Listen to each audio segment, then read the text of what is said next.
Hi hello, I M Megha Jacob. നമ്മൾ ഇന്ന് നോക്കാൻ വേണ്ടി പോകുന്നത് SEOനെ പറ്റിയാണ്. എന്താണ് SEO? Search engine optimisation. നമ്മുടെ ഒരു വെബ്സൈറ്റിൻ്റെ വിസിബിലിറ്റി ഇംപ്രൂവ് ചെയ്യാൻ വേണ്ടി നമ്മൾ യൂസ് ചെയ്യുന്ന ഒരു പ്രോസസ്സാണ് SEO എന്ന് പറയുന്നത്. സിംപ്ലി നമുക്കൊരു എക്സാമ്പിൾ ത്രൂ പറഞ്ഞുതരാം. ഇപ്പോൾ ഇമാജിൻ നമുക്കൊരു റെസ്റ്റോറൻ്റ് ഉണ്ട് കൊച്ചിയിൽ നിന്ന് വിചാരിക്കുക. അപ്പോൾ ആൾക്കാർ സെർച്ച് ചെയ്യുവാണ് ബെസ്റ്റ് റെസ്റ്റോറൻറ്റ് ഇൻ കൊച്ചി. അങ്ങനെ ആൾക്കാർ സെർച്ച് ചെയ്യുമ്പോൾ നമ്മുടെ റെസ്റ്റോറൻറ്റിൻ്റെ വെബ്സൈറ്റ് ടോപ്പിലെത്തണം. അതിനുവേണ്ടി നമ്മൾ യൂസ് ചെയ്യുന്ന ഒരു പ്രോസസ്സാണ് SEO എന്ന് പറയുന്നത്. ഓക്കെ, ഇതിനെപ്പറ്റി ഡീറ്റെയിൽ ആയിട്ട് നമുക്ക് പഠിക്കാം. ഇൻട്രൊഡക്ഷൻ പറഞ്ഞ പോലെ തന്നെ നമ്മുടെ വെബ്സൈറ്റിൻ്റെ വിസിബിലിറ്റി ഇംപ്രൂവ് ചെയ്യാൻ വേണ്ടി യൂസ് ചെയ്യുന്ന ഒരു പ്രോസസ്സാണ് SEO എന്ന് പറയുന്നത്. നമ്മുടെ ഓൺലൈൻ പ്രസൻസ് ഇംപ്രൂവ് ചെയ്യാൻ വേണ്ടി SEOൻ്റെ ബേസിക്സിനെ പറ്റി നമുക്കിപ്പോൾ നോക്കാം. ആരാണ് SEO യൂസ് ചെയ്യേണ്ടത്? ഒരു business owners, SEO analyst, digital marketers, ഇവരൊക്കെയാണ് കൂടുതലും SEOനെ പറ്റി അറിഞ്ഞിരിക്കേണ്ടത്. അതായത് കൂടുതൽ അവർക്കായിരിക്കും യൂസ്ഫുൾ ആയിട്ടുള്ളത്. എന്താണ് SEO? അതായത് search engine optimisation. Google, Bing ഇതുപോലുള്ള സെർച്ച് എഞ്ചിൻ നമ്മുടെ വെബ്സൈറ്റ് കാണാൻ സഹായിക്കുന്ന ഒരു പ്രോസസ്സാണ് SEO. ആളുകൾ നമ്മുടെ ബിസിനസ്സിനെ പറ്റി റിലേറ്റ് ചെയ്ത് കീവേഡ്സ് സെർച്ച് ചെയ്യുമ്പോൾ SEO നമ്മളുടെ വെബ്സൈറ്റിനെ റാങ്കിങ് ചെയ്യാൻ, അതായത് റാങ്കിങ് ചെയ്ത് ടോപ്പ് എത്തിക്കാൻ വേണ്ടി ഹെൽപ്പ് ചെയ്യുന്നു. അതിന് വേണ്ടിയിട്ടാണ് SEO യൂസ് ചെയ്യുന്നത്. തുടക്കത്തിൽ പറഞ്ഞ പോലെ തന്നെ നമുക്കൊരു റെസ്റ്റോറൻറ്റ് ഉണ്ടെങ്കിൽ ആൾക്കാർ റെസ്റ്റോറൻറ്റ് റിലേറ്റ് ചെയ്തിട്ട് എന്തെങ്കിലും സെർച്ച് ചെയ്യുവാണെങ്കിൽ നമ്മുടെ റെസ്റ്റോറൻറ്റിൻ്റെ വെബ്സൈറ്റ് അത് വേണം ടോപ്പിലെത്താൻ സെർച്ച് എഞ്ചിനിൽ. അതിനാണ് നമ്മൾ SEO ചെയ്യുന്നത്. ഇതിൻ്റെ മെയിൻ ഗോൾ എന്ന് പറയുന്നത് ആഡ്സ് പണം കൊടുക്കാതെ തന്നെ നമുക്ക് നമ്മുടെ ഓർഗാനിക് ട്രാഫിക്, അതുപോലെ തന്നെ ബെസ്റ്റ് കസ്റ്റമേഴ്സ്, ഓൺലൈൻ പ്രസൻസ് ഒക്കെ കൂട്ടാൻ വേണ്ടി ഹെൽപ്പ് ചെയ്യും SEO വഴി. അല്ലാതെ നമ്മൾ പെയ്ഡ് ആഡ്സും കാര്യങ്ങളും ഒക്കെ ഉണ്ട്. ഇതാണെങ്കിൽ നമുക്ക് പെയ്ഡ് അല്ലാതെ തന്നെ നമ്മുടെ വെബ്സൈറ്റിനെ ആൾക്കാരിലേക്ക്, അതായത് മാക്സിമം ഓഡിയൻസിലേക്ക് എത്തിക്കുക എന്നതാണ് നമ്മുടെ ഗോൾ എന്ന് പറയുന്നത്. ഫസ്റ്റ് വന്നേക്കുന്നത് യൂസർ ബിഹേവിയർ. യൂസർ ബിഹേവിയറിൽ പറയുന്നത് 75%, അതായത് 75% ആളുകളും സെർച്ച് റിസൾട്ടിന്റെ ഫസ്റ്റ് പേജ് കഴിഞ്ഞ് പോകാറില്ല.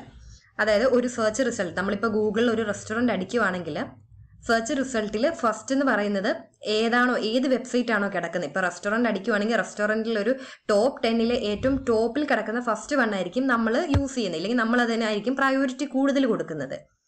75% ആൾക്കാരും അത് കഴിഞ്ഞിട്ടുള്ള താഴോട്ടുള്ളതൊന്നും അങ്ങനെ സെലക്ട് ചെയ്യാറില്ല. അതാണ് ഇവിടെ പറഞ്ഞേക്കുന്നത്. ടോപ്പിൽ നിൽക്കുന്ന വെബ്സൈറ്റിനാണ് ആൾക്കാർ ഏറ്റവും കൂടുതൽ ക്ലിക്കും അതുപോലെ തന്നെ കസ്റ്റമേഴ്സിനെ ലഭിക്കുന്നത് ഏറ്റവും ടോപ്പിൽ വരുന്ന ഒന്നിനായിരിക്കും. സെക്കൻഡ് പറഞ്ഞേക്കുന്നത് trust and credibility. Trust and ക്രെഡിബിലിറ്റിയിൽ പറഞ്ഞേക്കുന്നത് ഇപ്പം എന്തെങ്കിലും വെബ്സൈറ്റ് റാങ്കിങ്ങിൽ ഹൈ ആകുമ്പോൾ ആളുകൾ അതിനെ കൂടുതൽ വിശ്വാസത്തോടെയാണ് കാണുന്നത്. അതായത് ഇപ്പോൾ ഏറ്റവും ടോപ്പിലെത്തുന്നതായിരിക്കും ഏറ്റവും കൂടുതൽ റേറ്റിംഗ്സും കാര്യങ്ങളും ഒക്കെ ഉള്ളത്. അപ്പോൾ ആൾക്കാർക്ക് ആ ഒരു വെബ്സൈറ്റിനോടൊരു ട്രസ്റ്റ് വരും. അതാണ് ഇവിടെ പറഞ്ഞേക്കുന്നത്. അതുപോലെ തന്നെ നമ്മുടെ ബ്രാൻഡിന്റെ ഇമേജിനെ ബിൽഡ് ചെയ്യാൻ വേണ്ടിയിട്ട് ഇത് ഹെൽപ്പ് ചെയ്യും. തേർഡ് പറഞ്ഞേക്കുന്നത് കോസ്റ്റ് എഫക്റ്റീവ് മാർക്കറ്റിംഗ്. അതായത് പെയ്ഡ് ആഡ്സിനെക്കാളും ചീപ്പറാണ് SEO. അതായത് ലോങ്ങർ ടേം റിസൾട്ടും കിട്ടും, അതുപോലെ തന്നെ ബെറ്റർ റിട്ടേൺസും നമ്മൾക്ക് ലഭിക്കും. അതാണ് കോസ്റ്റ് എഫക്റ്റീവ് മാർക്കറ്റിംഗിൽ പറഞ്ഞേക്കുന്നത്. അടുത്തത് പറയുമ്പോൾ ഹൗ SEO വർക്ക്സ്. ഇതിന്റെ ഒരു ഓവറോൾ വർക്കിംഗ് ആണ് ഇവിടെ ഒരു ചെറിയൊരു ബ്രീഫായിട്ട് കൊടുത്തേക്കുന്നത്. ഇതിനെപ്പറ്റി ഡീറ്റെയിൽഡ് ആയിട്ട് നമ്മൾ തുടർന്നുള്ള വീഡിയോയിൽ നോക്കുന്നുണ്ട്. ജസ്റ്റ് ഒരു 3 സ്റ്റെപ്സ് ഉള്ള ഒരു പ്രോസസ്സാണിത്. ക്രോളിംഗ്, അനാലിസിസ്, അതുപോലെ തന്നെ റാങ്കിങ്. ഈ 3 സ്റ്റെപ്സ് ആണ് ഇതിനകത്ത് പറയുന്നത്. ക്രോളിംഗ് എന്ന് പറയുമ്പോൾ സെർച്ച് എഞ്ചിൻ തന്നെ, അതായത് ഗൂഗിളൊക്കെ വെബ്സൈറ്റിനെ സ്കാൻ ചെയ്യുന്നു, ക്രോൾ ചെയ്യുന്നു, അതായത് കണ്ടന്റിനെ മനസ്സിലാക്കുന്നു. ഇപ്പം നമ്മളൊരു വെബ്സൈറ്റ് തുടങ്ങുവാണെങ്കിൽ ആ വെബ്സൈറ്റിൽ എന്താണ് കണ്ടന്റ് അതിൽ ഉദ്ദേശിക്കുന്നത് എന്നുള്ളത് ക്രോൾ ചെയ്തിട്ട് നമുക്കതിനെ കിട്ടുന്നു. എന്നിട്ട് ആ ഇൻഫർമേഷൻ എല്ലാം ഇൻഡെക്സ് ചെയ്ത്, അതായത് സേവ് ചെയ്യുന്നു. അതാണ് സെക്കൻഡ് പ്രോസസ്സിൽ പറയുന്നത്. അനാലിസിസ്. മൊത്തത്തിൽ നമ്മൾ അനാലിസിസ് ചെയ്ത് മനസ്സിലാക്കിയിട്ട് എന്തിനെ റിലേറ്റ് ചെയ്തിട്ടാണോ ആ വെബ്സൈറ്റ് ഉള്ളത് അതിനകത്തുനിന്ന് മെയിൻ കീവേഡ്സിനെ ഒക്കെ എടുത്തിട്ട് ഇൻഡെക്സ് ചെയ്യുന്നു, അതായത് സേവ് ചെയ്യുന്നു. എന്നിട്ട് ആൾക്കാർ അത് റിലേറ്റ് ചെയ്തിട്ട് ആൾക്കാരെ നമ്മൾ സെർച്ച് ചെയ്യുമ്പോൾ ഇപ്പം എന്തിനെ പറ്റിയാണോ റിലേറ്റ് ചെയ്തിട്ട് നമ്മുടെ വെബ്സൈറ്റിനെ റിലേറ്റ് ചെയ്തിട്ടുള്ളതാണ് ആൾക്കാർ സെർച്ച് ചെയ്യുന്നെങ്കിൽ നമ്മുടെ വെബ്സൈറ്റിനെ അവരെ ടോപ്പിൽ കാണിക്കുന്നു. അതാണ് ഇവിടെ പറഞ്ഞേക്കുന്നത്. ലാസ്റ്റ് എന്ന് പറയുമ്പോൾ റാങ്കിങ്, അതായത് റാങ്കിങ്ങിലാണ് നമ്മുടെ ടോപ്പിൽ നമ്മുടെ വെബ്സൈറ്റിനെ എത്തിക്കുന്നത്. അടുത്തെന്ന് പറയുമ്പോഴത്തേക്ക് ടൈപ്സ് ഓഫ് SEO. ഒരു 4 തരത്തിലുള്ള SEO പറയുന്നുണ്ട്. On page SEO, of page SEO, technical SEO, local SEO.